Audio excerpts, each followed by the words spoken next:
Hello and welcome to Read All About It, the podcast where people talk about their favourite and not so favourite books. Join me, Paul Cuddihy, as I take each guest on the literary journey of their life, from their most cherished childhood read and a book they'd recommend to anyone, to the book they couldn't be paid to read again, and much more in between. So listen, enjoy, subscribe and spread the word about the Read All About It podcast. Hello and welcome to the latest episode of the Read All About It podcast. I'm delighted to be joined by Margot McCuaig, who is a writer, a filmmaker, a mother and a grandmother. Her debut novel, The Birds That Never Flew, was shortlisted for the Dundee International Book Prize in 2012 and also longlisted for the Polari First Book Prize in 2014. And I'm also hoping that another novel from Margot is in the pipeline. She's also an award-winning documentary filmmaker, picking up Royal Television Society Scotland Awards for her films about Jock Stein, Baxter and Tommy Burns. While there have been numerous other excellent documentaries, most recently one on the only Scottish footballer to win the World Cup, Rose Riley, and a moving film on the former British #1 tennis player Elena Beltaccia, who sadly died in 2014 at the age of just 30. And don't be surprised if more awards follow for these films. And our latest project is a film about the remarkable football success story that is the Glasgow City women's team.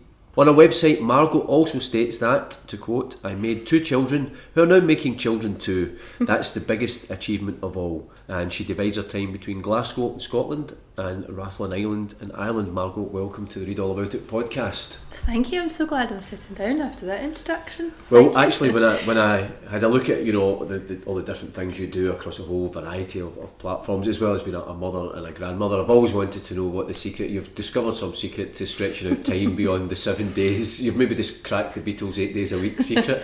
There's 24 hours in a day. I think that's the thing that people often forget. I think when you love doing something that you find the time. You know that as well as being a writer, because I used to always think, how do you manage to do all your work at Celtic and then you were turning out all these books, like there's 3, there's 4, there's 5, and like, where on earth do you find the time? But it's because you're really compelled to do it and you love doing it. It's one thing I always find interesting, that, and I think people have probably asked you this, genuinely, about where do you find the time, but so often if you're not doing something at night like writing or reading or whatever, you do end up spending hours just watching TV, and that's when you realise that a lot of time you're wasting when you could be doing something else. Yeah, I mean, I think a lot of people maybe they enjoy maybe going to the pub or going doing different things like that, but I enjoy actually sitting down and writing. So I think it's just shaping your time into doing what really suits you and suits your creativity, and yeah, and you have to do it because you have this need to do it. So I feel as if sometimes I'm not really in control of it, but we only have one shot at this life, and that sounds really cliched, and it is really cliched, but actually it's really true. So just give it your all, and that's what I try and do. Now, you and I in a previous position both worked together at Celtic, and we had loads of conversations about books, but also both at the time were aspiring to publish our own novels, and we've both been lucky enough to do that. And I still sometimes think back to things like those conversations, and it's an aspiration becomes a reality, and it's a real thrill. Oh, it is, and I remember you actually very kindly read some earlier versions of my first novel, and you must have been like, oh my god, that's absolute shit. It got better. So yeah, no, it's you kind of have to remind yourself of that. I mean, sometimes there's this focus when you're a writer on what you're not achieving. Maybe you're getting a rejection, or you're not delivering as quickly as you want to, or you're not feeling you're getting to where you think you should be, even though you don't really have a true sense of where that is. But to sort of take a step back and think, no, actually, I've actually already achieved a lot, and to just allow yourself to build on that and not try and be in too much of a hurry to get anywhere, because writing's really quite lonely. You can be in quite a sort of dark place in periods with it, because all you want to do is share your words and share your stories, and it can be a little bit frustrating sometimes when you think that your voices are not being heard by an audience. But the fact that you've written them and you've curated them, and that you've actually delivered on something that you set out to do, should be something to make you feel good about yourself and forget about the wider picture, because I think if you're meant to get there, you'll get there. Yeah, and I suppose rejection is part of the writing life. I just got a rejection before you come in the door, Paul, to be honest. Oh, you hate that disappointment well. But Chris Nolan, who was on the very first episode, and he tells me a story of he's done a playwriting workshop with a friend of his, and the way his friend starts the class, and it's all these people that are aspiring to write plays for the stage or for the screen. He comes in with a massive folder and just slams it down the table and says, that's what it's all about. So they're all looking, and he said, that's my folder full of rejections. If you can't handle that, just leave right now. Oh my goodness. Because that's what it's, you know, but you just have to keep going, because as you say, if you've got faith in what you do, you think at some point something will happen for you. Exactly. Here's hoping. Well, listen, we're living proof of it. Yeah. As I said, you and I have had loads of conversations about books, so I was really interested to hear what your selections would be. So your first book would be your favourite book from childhood. It's an Enid Blyton book, and I was wondering why in particular you chose The Secret Island. Well, The Secret Island is something that, even the title is really evocative to me, because, as you mentioned at your introduction there, I share my time between Glasgow and Rathlin Island, so islands are something that I absolutely adore, and that notion of a secret island was really intriguing. So this book, it's got twins in it as well. I'm a twin, so I often look at some of the books that I really love in life, and I realise that there's twins in them, and I think, yeah, that's me. But anyway, it's about this older sister, Peggy, and twins, and you know, they've got a nice happy life with their adventurous parents, and they go missing. They go to live with her aunt and uncle, who are really quite nice to them, but then their parents go missing, and so this aunt and uncle turn quite nasty, and they treat the kids really, really badly. And then they become friendly with this little boy who's not got a terribly great life, little boy Jack, and they sort of come upon this plan to run away, and they run away to the secret island. And it's just fabulous, because as a kid who had their own secret island, who just absolutely loved everything about that island life, it was reading something that, okay, so it's Enid Blyton kids, right?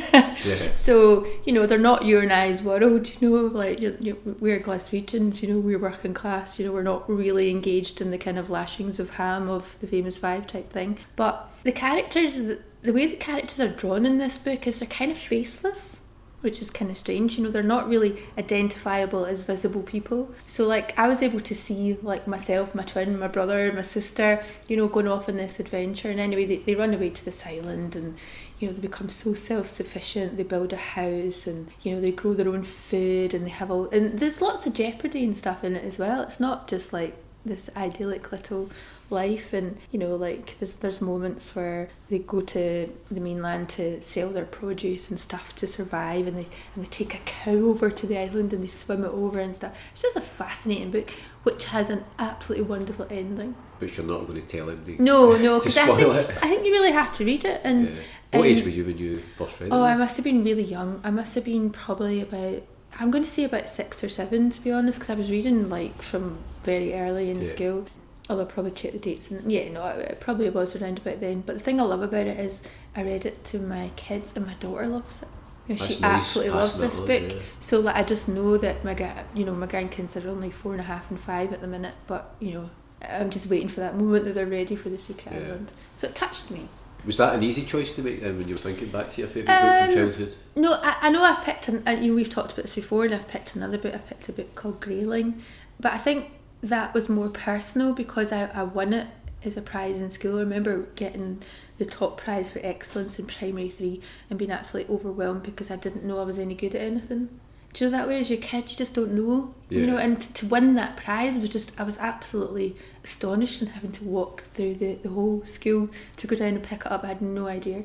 So that book kind of stayed with me as kind of like, you know, having meaning. But yeah, no, I think it was an easy choice in a way, because it feels a little bit like my life as a kid, even though it wasn't. Obviously, you know, I didn't run away to a secret island, but when me and my siblings were on our island, we would sort of disappear because it's a very safe place, so you just went out and you stayed out all day. You know, there was no kind of like, where are you going, what time you'd be back, you know, that kind of thing. You just went off and you had your adventures. So we would have our own little adventures and build little camps and hideaways and stuff like that, and it was just wonderful. And it's quite, as you say, it's nice that, you know, there's certain things you can pass on to your children. Sometimes it's just in values, and obviously your daughter will have picked up just things from her upbringing, Yeah. you know, the way you brought her up, but just to have that book that she then loves, and then she'll obviously be desperate to then pass it on to her kids as well, and it's nice that kind of link between the generations. Yeah, it's really nice. It's nice to know that she has, I suppose, you know, her childhood was a bit like mine in the sense that when she was a kid, I took them to Rathlin and they had that same kind of island experience and that sense of adventure and stuff, so it really resonates for her as well, and it'll be the same for my grandkids because they're wee islanders too. And if you haven't read it, then you can read it, or you can read it to your children or grandchildren, and we're not going to spoil the tremendous ending for you. We take a step on then to your formative years as we carry on your literary journey, and you kind of gave me an explanation for this, and I really like it because on the one hand you've chosen a poem, but then you said if that's because it led you on to all sorts of other things, if that was cheating you were going to choose a book. But I actually like the idea that, I mean, you're certainly the first guest who's in those formative years chosen a poem, and I really like that choice, and the poem is Ode to a Nightingale by John Keats. Yeah, it's really special to me because I think it changed my perspective. I was always a reader, I mean, like, massive reader throughout my life, and you know, there were books that had an impact on me, you know, like in primary 7 I remember reading the Across the Barricades, with Sadie and Kevin, and again that was something that was quite relatable because, you know, you're growing up as a Catholic in the west of Scotland, but also spending your time in Ireland, so you're very aware of religion, you're very, very aware of sectarianism, and I remember being called a dirty Catholic and thinking it was spelled Kafflick Right. and not really knowing what it was, so it kind of like opened my eyes and sort of allowed me to see really a lot of background as to why there was that kind of level of hatred. But then from there, my reading was quite random because I had older brothers and sisters and things, and so I was reading really diverse things from Valley of the Dolls, being really young, reading stuff like that, The Thornbirds, you know, just kind of like stuff that you probably wouldn't really expect to read as a kid that age. Flowers in the Attic, all those books, like, you know, sort of 11, 12, 13, just because they were the books that, you know, my mum or my siblings were leaving about the house. Carve Our Name with Pride, that's one that actually really, really had a huge impact on me, about the British girl who worked for the French resistance. She was sent over Secret Service and she was eventually captured and tortured and killed, so like my reading was so diverse. It's funny you mentioned the Thornbirds. I'm not sure if there was a storm for the book, but certainly when I read the book first and then it came on the TV. And I don't know if it would happen now, but you know, that was a TV series that was condemned from the pulpit. I remember the priest telling people they weren't to watch it, which, you know, if anything's going to encourage people to we've already read it, mate, and loving it. So it was dead diverse, and then I remember, so you start to change in school, obviously, like we had The Merchant of Venice, which I really didn't like, but then I started to sort of think differently. Hamlet totally changed me, but the thing that really, really had that impact on me was in that poem, and I think the first line, "My heart aches." Have you got it there? Well, do you know what, actually I wasn't familiar with the poem, so when you had sent through your list and I printed it out, so I've got the poem there. I don't know if you want to read even the start of it. That first line, I've got it here as well actually. "My heart aches and a drowsy numbness pains my sense, as though of hemlock I had drunk." And I remember, like, you're kind of like 14, 15, and I was quite a melancholy teenager, I think, and you know, you kind of feel this sense of, like, I think you're just beginning to wrestle with the world and with you, and kind of grow into yourself, and you're just unfamiliar with how your world's changing and stuff. And I remember that first line and just thinking, oh my god, that just feels like me. I feel that. And you know, so much of it, and then the line as well, "'Tis not through envy of thy happy lot, but being too happy in thine happiness." Like, wow. It just really, really hit me, and I can't really understand why, because if you think about it, it's not in the least bit relatable. You know, this is a 25-year-old poet who's English, who is middle class, who's in a completely different world from us, but there's something about that writing that just knocked me off my feet, and it really genuinely made me want to learn more. I just needed to have more of words that were beautiful, because before that I had just been engaged in stories, and stories are great, storytelling's massive, like you can sort of disappear into them, but then you kind of realise, oh, hang on here, there's this beauty in words. You know, sorrow can actually be really, really incredibly beautiful. So how did you stumble upon this? Well, it was school, so we had to learn it in school, and I remember kind of thinking, oh god, a poem. But then, honestly, the teacher putting it down and then like, oh my god, and just being sucked in. And I mean, there was a time when I could actually recite that whole poem. Right, that's impressive. It is very impressive. That is a long I can't do it now. I can do little sections of it. Yeah. Now more than ever does it feel right to move on, when that whole sense of him, just thinking he's ready to die and like being like, oh my god, how can you feel like that, and just wanting him to survive and wanting him to come through it. I think it's the first time I'd read something where I could see some things that I'd never seen before. I mean, obviously with The Secret Island and stuff like that, it's a visual experience, but it's a visual experience that I'm relating to my own experiences. Yeah. So when they're talking about, different aspects of the island, I'm not picturing, Blyton's island, I'm picturing my island.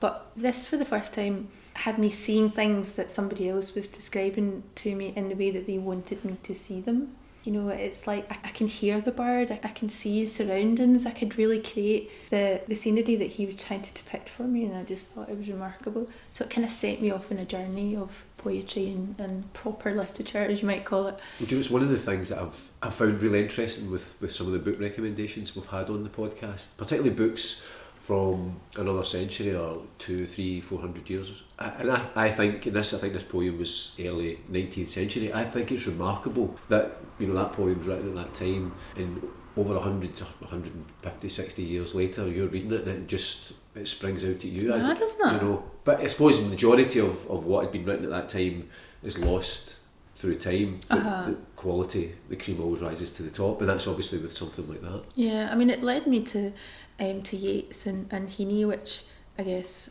it sort of brings it back to more things that maybe I'm a little bit more familiar with, certainly culturally anyway. Keats is a million miles away from any kind of life that I could ever live. But, it just opened my eyes to seeing words in a different way. And I still feel like really emotional every time I read it, because it still has that exact same impact on me. Do you, every now and again, go back and read Absolutely. it? Absolutely, yeah. I think there are moments when, I don't know, maybe you're just not feeling 100% right with things. And I think I'll pick that up and read it and just feel like a little bit better, even though it's a really depressing poem. I don't know why, it ignites something in me that also takes you back to a specific point in your life, and as you say, it's the kind of gateway to discovering a whole new raft of literature. Yeah, so that was me for quite a while. Like, I wanted to be a poet. I'm such a bad poet, and I wrote poems for years and years and years, because that was it. I just seen myself as like, one of these people. But yeah, it very naturally then led me on to reading some amazing books like Lanark, and a lot of the books actually that people have been mentioning in your podcast. But I don't think I would have got to them in an emotional way without this poem. And you did say, because obviously you were hedging your bets whether I would... Accepted. I always have to say, there aren't really rules, so if people want to break whatever rules you think, that's fine. But you did say if it was cheating for the poem, the book you would have chosen would have been 1984. Yeah, I think 1984 really struck me as well. I was a kid at school who I remember actually saying to my modern studies teacher, I can remember this clearly, standing in the corridor, and Thatcher had got in and saying to him, do you think there's going to be a nuclear war now? Like, why I was in that space, I don't know. But see, I think a lot of us at that time would have had those conversations at school, because it was probably the height of the Cold War, and I think a lot of people would have... Yeah, felt like that. Yeah, but I remember, so you were kind of quite invested in communism and, that kind of other life that these other people live, because we were kind of taught that was a bad thing. And I know it's not directly connected, but, 1984 in a sense was how the world might be if, we allowed these nasty dictatorships to take over. And I just loved Winston and Julia's love affair. I just loved Julia because I guess finding a female voice that was really empowering, and there was something about her that was strong and confident, and I mean obviously it doesn't end well, but yeah, it was a book that really kind of captured me, and again I went on to read lots and lots of Orwell. Because I've been saying for the last few years, really since, I mean I think it's an incredible book, but ever since George W. Bush's quote War on Terror, which is just classic Orwell doublespeak, and I've been saying to people, you need to read this, and it's, for me there's almost an irony of maybe he was at the time thinking this is what's going to happen in Stalinist Soviet Union, but actually I think 1984 is reflective of what's been happening in the West, and particularly in the United States, and in recent years, of that kind of that double speaking. Even you see the President of the United States saying, don't believe what you see, believe what I tell you. And that's classic. It's totally 1984. that, yeah. I remember actually when the film came out, and I know you've been talking a lot about this as well, like films and books and how they can sometimes be so far apart. But I just thought the casting of Winston and Julia was perfect. Was this the John Hurt? Yeah. Yeah, I thought he was extraordinary in it. Yeah, I thought, oh wow, that's how I totally would expect them to be. So that was nice. Yeah, so that would be my other one. But definitely the poem made me want to think about writing in a different way. Yeah, and I hope people will check that out. Ode Please to a Nightingale by John Keats, and maybe we might get Margot on at a future podcast and she can recite it all. And do you know, it's made me think I really want to learn it again properly, because it's a good party trick, isn't it? Something like and that. And also, if you have at one point known the entire it's in point, there somewhere. Things will click back into place.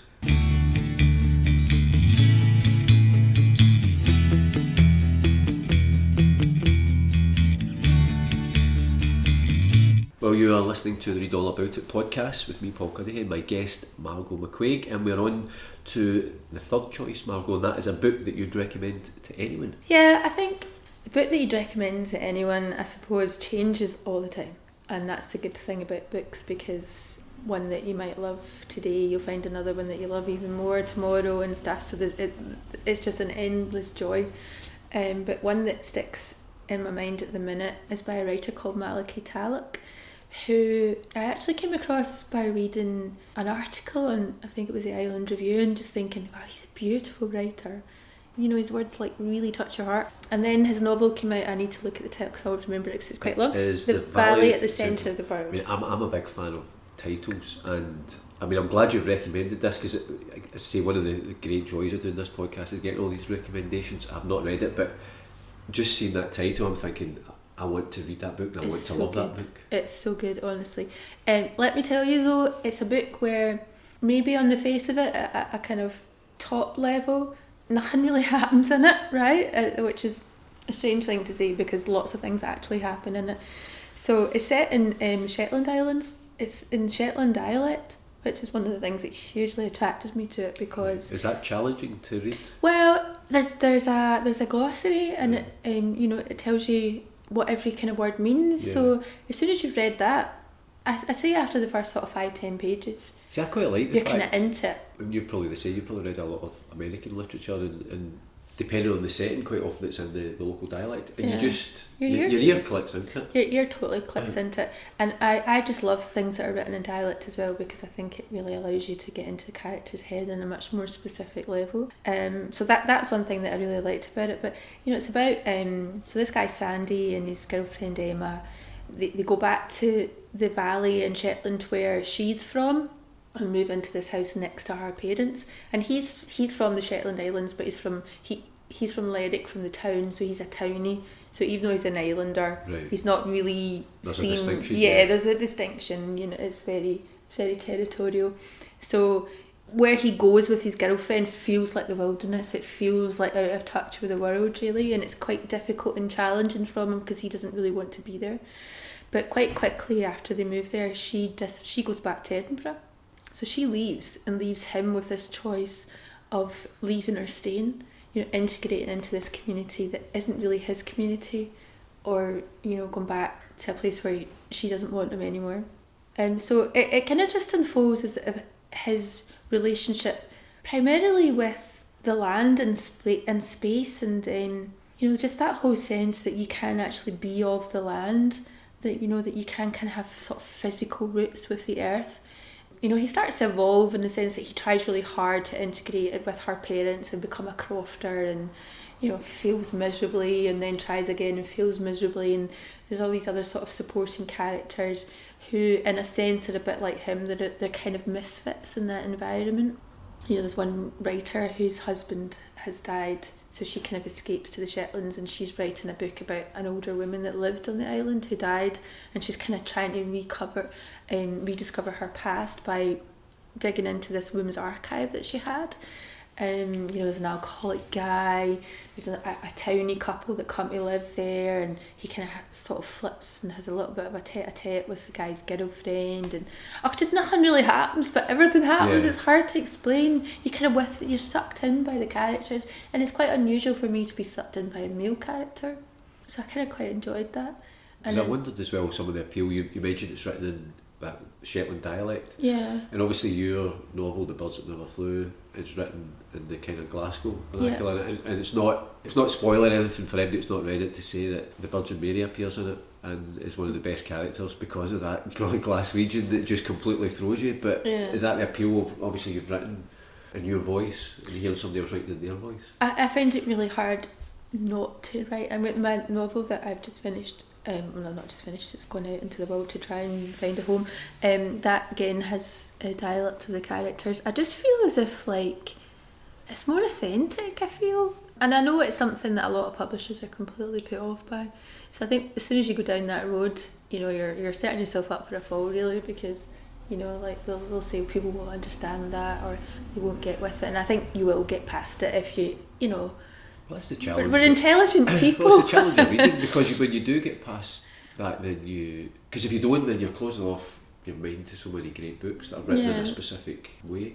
You know what it's like when you're a writer, your characters drive you, and how they speak is how they speak, and you're not going to make them be something that they're not, because if they're not authentic to you, then how are they ever going to be authentic to a reader who's never met them before? So I just go with what's instinctive to me, and it always seems to be that kind of use of language. Now, I'm not going to ask you necessarily what the new book's about. Are you allowed to even tell us what it's called? Or? It's called The Road End. It's a bit about that whole sense of land, and it's about a twin brother and sister, funnily enough, twins coming back into it, and how their life has evolved since the death of their parents around their family home, which is set out in the countryside, and how each of them are trying to break away in a different way from this hold that the land and the family home has in them. So they're having these sort of different battles with trying to escape from what they think they shouldn't really have anymore.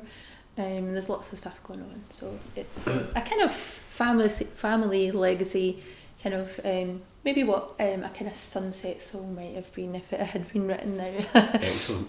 Well, we'll say that anyway. I'll keep my fingers crossed for that. Because one of the other things I was going to ask about the fact you've chosen the valley at the centre of the world. We touched on it earlier on, the fact that you're very much Ireland is very much part of your upbringing. It's very much part of who you are now. And anybody who follows you on Twitter, for example, there's always these. I think any writer that follows you on Twitter always endlessly looks at these stunning pictures that you post from Rathlin Island whenever you're over there, and the view is just breathtaking. It is, and I think I think that's where my creativity stems from. There's something about that place, and I don't know, I mean, obviously we spent all our childhoods there, and my dad's from there, and there's a family connection, and it's just hard to explain, but as soon as I step off the boat, I kind of feel rooted. I feel like physically that I'm part of it. My grandparents are in that earth.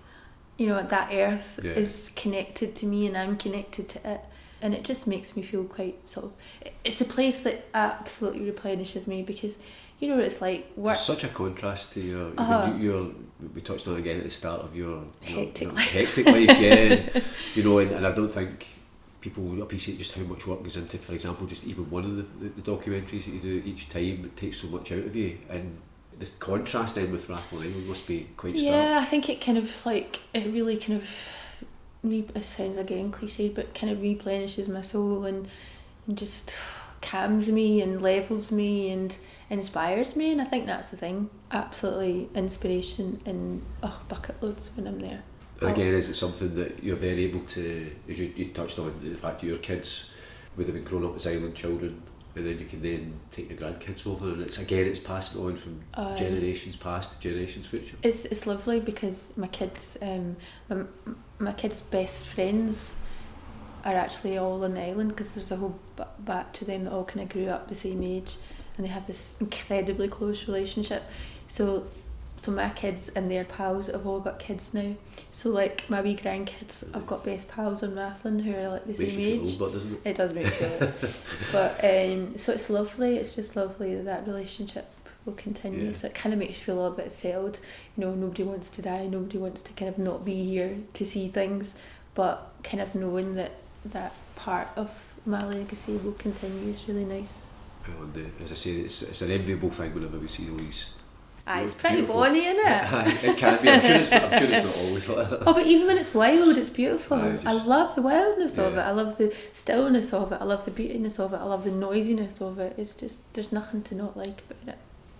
Well, I'm sure if the Rathlin Island Tourist Board are listening, they'll be giving you the thumbs up. We move from a book that you'd recommend to anyone to a book that you couldn't be paid to read again. Yeah, I kind of struggled with this a little bit because I could have said certain books and then I kind of was feeling a bit of a guilt trip and thinking, oh, I would like somebody to be saying that about my book. So there are books that are hugely popular, really successfully critically acclaimed, which I'll read and I can't finish because I don't think they're any good.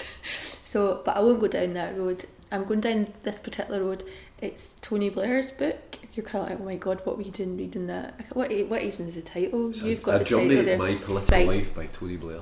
When they won that election in '97, right, that was a massive turning point. I mean, I remember being exhilarated. I was so happy. We had a big party that night for the election. Everybody came dressed in like their colours. There was like about 60 people in red and one person in yellow, which is kind of interesting because there was only one person that supported SNP at that point. You know, so having... That's really interesting. It's really interesting. I think that would be completely the reverse now. Absolutely, yeah. But it was a period in life where, you know, we'd all those years of Thatcherism and, you know, the poll tax and the miners' strikes and, you know, just that whole sense of injustice of the way people were treated, particularly in Scotland. You know, you kind of grew up really resenting that whole Tory regime and stuff, and then Tony Blair came in and there was all this hope, and it was genuine hope. It was genuine hope because here was a socialist left-wing government that were going to deliver in all these things and we'd all be equal and it would be wonderful. And then obviously it all went tits up and it ended horribly, and you know, we ended up thinking, who is this guy? So you think then I wouldn't read the book because I think, right, we know who he's, a charlatan, like he's showing himself up for who he is. But there was something always niggling in me that, do you know what, Margot, you had so much faith. We had a picture of Tony Blair and his family outside number 10 up in the toilet. That's how much we thought this guy is going That's to above and beyond. This guy is going to change the world. So I read the book because I thought, right, there must be something in here. You know, maybe he's lost his way. You know, there must be some good that began in him, and at some point he's gone bad. But see, from the first line of that book, I could hear his wee high pitched like, look at me, I'm really important voice, and like, oh, it just goes from bad to worse. But I kept reading it and kept reading it and kept reading it because I guess it's like the old Catholic faith thing. You kind of grow up and you think there must be some good somewhere in there. And then I remember getting to the point where he was talking about a Good Friday Agreement, and one of my heroes in life is Mo Molan, because I think she's really changed the face of politics and relationships between Scotland and Ireland, and you know, in terms of getting us through the Troubles and stuff. And she had a massive part to play in the success of that story. Does she even get a mention other than like her name? He took all the glory for himself, didn't share it with anybody. But you think about Mo Molan and even Bill Clinton, how much of a part they had to play. Absolutely. You know, not just them, others as well. And he just takes it all, me. Oh, honestly. It's only retrospectively that I think Mo Molan has got the credit. Yeah, she's she deserves. amazing. I read her book years and years ago, and I thought, God, she's amazing. I love her. And then she died, and it was dead sad. But yeah. So I always feel the mistake in Labour, and it's kind of. It's always a fatal mistake now. When they had such a big majority in '97, they could have done anything. yeah, They could have changed things that would have taken generations to overturn. The way that Thatcher did, yeah, the way that the Conservative government will do now, because when they get in, they look after their own. totally. Labour's mistake is always trying to appease the other side rather than looking after their own. Yeah, If they do that, they're in for longer. But they also make fun. I mean, you know, it's no surprise it was a Labour government that introduced the social security system, the National Health Service. absolutely. But it was the biggest missed opportunity, I think, of our political life, apart from the 2014 independence referendum. Well, I know. But yeah, so that guy, like, he obviously just lied about the weapons of mass destruction and took us to war and just obliterated lives and destroyed the hope that we had. And he really destroyed hope. So and did you actually finish the book? I did finish it because I kept going because of that thing that you have. Like, you kind of think, oh, I must try and find some sort of good in something, but there was nothing there. I really struggle in general with autobiographies because I think, by and large, because by their very nature they're very self-centred and self-serving, that a good autobiography stands out because the person who's writing it is so brutally honest, and their faults, their failings, as well as their good points. So, for example, in terms of football, Tony Cascarino's autobiography is as good as you'll get because he really picks on his own faults and his own failings and is brutally honest. Whereas somebody like I read John McEnroe's, and it was like anything that went wrong in his career, it was somebody else's fault. And that's just not the reality of life, you know. So it doesn't surprise me that Tony Blair would take the credit for everything and the blame for nothing. I've taken that pain for everyone, Paul, so nobody else needs to read it.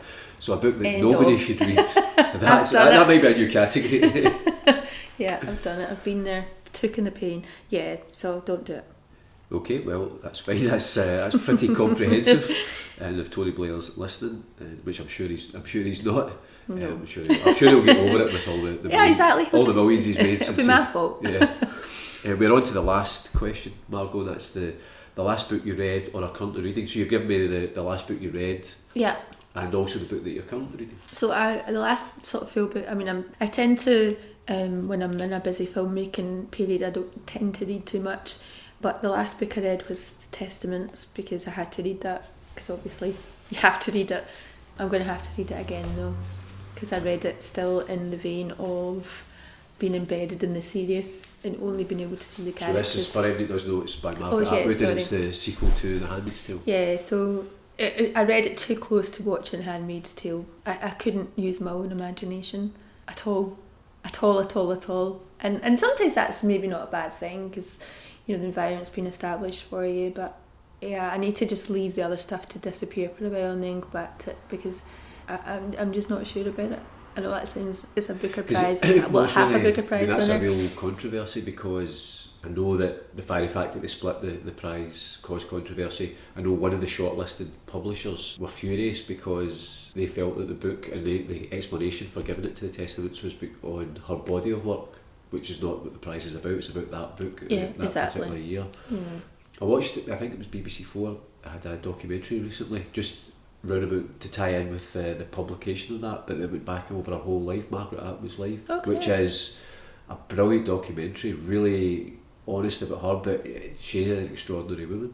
Yeah, no, I mean, I'm not faulting the book. I just feel as if like it was the wrong time. I loved The Handmaid's Tale, and I could never have imagined that being made into TV series because obviously we all read it like way back whenever it came out years and years and years ago.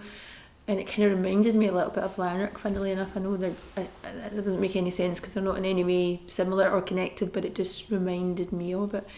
So reading The Testaments, do you know what? I just raced through it because I wanted to know what was going to happen. And I wasn't wanting to know what was happening in the book. I was wanting to know in my mind what was happening in the series. So that was the wrong thing. That's not the premise from which to read a book. So would you go back and read the two of them back to back? It's exactly what I'm going to do, but I'm going to let it. Something I watched on TV, it quite quickly disappears from my memory. So, you know, give me another year from now and I won't even remember who was in The Handmaid's Tale. So I think I'll go back to them both then and read them together. Again, we were talking earlier on about 1984 and how sadly, worryingly, some of it reflects on what's happening just now. The Handmaid's Tale as well, again, particularly in the United States, where you see some of the draconian laws that some of the states are bringing in. It's crazy. It's actually quite, you know, even 10 years ago for anybody to say these things would happen, people would dismiss it, but actually it's quite scary. But again, she's obviously seen something at the time, but it's maybe taken a bit of time to get to fruition, but now you're seeing what's happening. It's really, really scary, and it's hard to separate the fiction of the novel from reality just now, so take a step back. I'm sure it's absolutely brilliant, but for what it is as a book. Yeah. Not Margot's interpretation of what has happened after the last episode of the series, so move on. And the book, you've also chosen a book that you're currently reading, which is Sightlines by Kathleen Jamie. So I'm when I say I'm reading it, I've read quite a lot of it before, so I'm sort of rereading it because I recently was gifted for Christmas Surfacing, which is her next book. So Sightlines is, it's not a novel, it's a book of 14 essays, and Kathleen Jamie goes to sort of different places like Shetlands, and she tries to get to St Kilda, and it's just basically a book about looking and seeing, and not just properly looking, just opening your eyes. So the essays aren't necessarily connected. Some of them are about cancer and her wanting to kind of analyse how it physically manifests itself in the body, because she was kind of a bit fed up with it's just nature, you sort of curl up and die, and she wanted to kind of know why. To whale watching. At one point in it, she says she says a phrase about that they're watching in the sea, for something, and then the moment her eyes had adjusted to seeing what it actually was, it was gone. So a whale had appeared. But it's such a good phrase, because I think that's really, really true, because I think you can be looking at something for a long time and not really see it, so because her name was one that wasn't familiar to me until I started doing the podcast. Karen Campbell, the writer, I think the book that she was currently reading at the time was Surfacing. Oh right, so that's the one I'm about. She's a big fan as well, yeah, and I think it's been nominated for, I don't know if it's the Highland Book Prize for 2019, okay. So I think through word of mouth, I think they really like her style of writing and the way she looks at the world. Yeah, it's just that way of looking, and I think it's really it's quite amazing, because I do think that even when you're surrounded by beauty, you don't always kind of take it in. So it's just encouraging you to be a little bit more conscious. But I actually met her. She appeared in Rathlin a while ago. And how random was that? It was totally random. She's involved with Irish Pages, so they do that crossway festival between the literary, and it's music, literature, right. Poetry. It's a festival that's been running for a few years now between Ireland and Scotland, and it was in Belfast. So she had a day off, and the Irish editor of Irish Pages said, well, why don't we go to Rathlin? And the people in the Rathlin, so they'd phoned over the island to say, we're coming over, is there anything we can do? So they phoned me, and they're like, oh, but Margot, you're a writer, there's this writer coming, I don't know if you've heard of her, Kathleen Jamie. And I actually had her book sitting in front of me on the coffee table, bizarre. And I'm like, oh my god, Kathleen Jamie's here. So I was like, sure. Well, that way you're kind of really kind of apprehensive and a little bit nervous about meeting somebody. But it was a really fruitful meeting, and there's things coming of it. So good. Oh well, we shall. Yeah, so she's wonderful, really unassuming. I think the fact that she's a poet first and foremost is something that kind of draws me a little bit to her writing as well, because even though I don't know if you can call it nature writing, but there's something very poetic about how she sees the world. Right, well, that's quite intriguing. Yes, I know. And I mentioned right at the very introduction, we're almost at the end of this podcast, but I mentioned that the latest project that you've been involved in is a documentary on Glasgow City. Now, for anybody who doesn't know Scottish women's football, it's an extraordinary story, an extraordinary success story. They're reaching the quarter-finals of the Champions League for a team which is effectively an amateur team against some of the top professional teams in Europe. Is remarkable, and it's two women who started this club, the journey that they've been on, and I think it's a really timely documentary about a great football story. Yeah, I mean, that's it, and I'm looking at the women behind the formation of that club. So Caroline Stewart and Laura Montgomery in 1998 they played in the football team. They were a bit fed up with the state of Scottish women's football, the lack of recognition, the fact that they were fighting all the time and the standards were so poor, and they wanted to change it, but they didn't feel that they could change it within that club because it wasn't theirs to change. So they just decided to set up their own club. I mean, just go and set up a football club. And they've made it the single most successful football club in Scotland. They've won 13 titles in a row, but it's getting to that Champions League. It's astounding. They've got there, that's the second time now they've made it that far in the competition. But when they set up the club, they said, we're going to be the best team in Scotland, we're going to dominate in Europe, we're going to do this, do that. And they've done it all against the backdrop of, Scottish society is like. It's fairly misogynistic in general, but then when you get to Scottish football, I mean, my God, like, women do not have a space there. But they've carved out this space for themselves, and it's not been easy. They've fought constantly to achieve every little bit that they have, and you know, and there's always somebody there trying to snatch that success away for them. So they're two remarkable women. I'm absolutely overawed by them, and I just need other people to know how wonderful they are, and they're brilliant role models for women and girls. So it's a great story. So we look forward to seeing that soon. Excellent, and everything else, the new novel and whatever else you're up to with Kathleen Jamie, we shall wait with bated breath. But as I said to right at the start, you and I over the years have had loads of book chats. It's always been great. So I'm so pleased that you were on this Read All About It podcast. Thank you so much for asking me. And more book recommendations for me? Yeah, good. Get out there, get reading, stop talking. Thanks very much, Margot. Thank you. Thanks for listening to the Read All About It podcast, and I'd love to hear what you thought about it. You can get in touch via Twitter at ReadAllAbout20, on Instagram at ReadAllAboutItPodcast, or you can send an email to readallaboutit@paulcuddihy.com. If you've enjoyed the podcast, subscribe, leave a review and spread the word. If you haven't enjoyed it, say nothing to anybody. But I do hope you can join me, Paul Cuddihy, next time on the Read All About It podcast. And in the meantime, keep reading.